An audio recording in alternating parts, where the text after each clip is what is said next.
Dr. challenges Wayne facing the Wesley, the region. CEO and I must Registrar say of the that Caribbean approximating Examinations statistics. Council, has spoken about CXC's plans to switch to a paperless exam format in January 2026.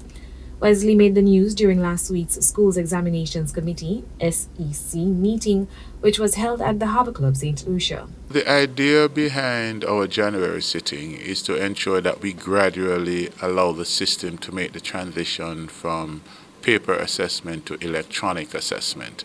And so we are looking at in January 2026 to make all sitting only in the January exams, to utilize all the electronic testing that we have available.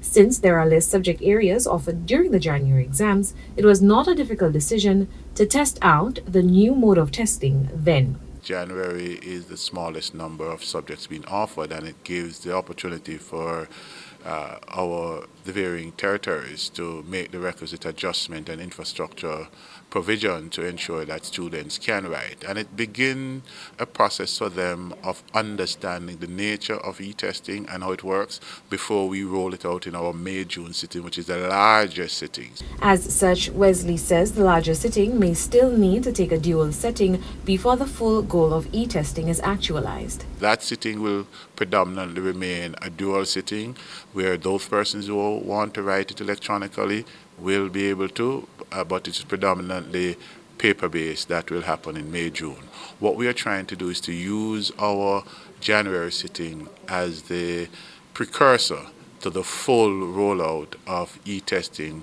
once institutions come on and understand the teething pains and understand the concerns understand the issues involved in administering e-testing. Several systems have already been developed to facilitate this transition. We have developed several systems to facilitate that. All our multiple choice papers can be done electronically, and we want them to do so.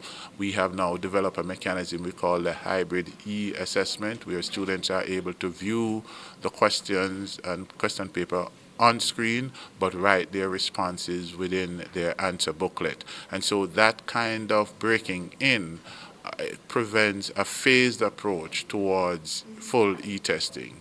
And so that is what we are looking at. And so the January sitting in 2026 is where we will start the full rollout of e for the January sitting, but continuing with the paper-based in May, June. For Choice News Now, I am Chelsea Austinay.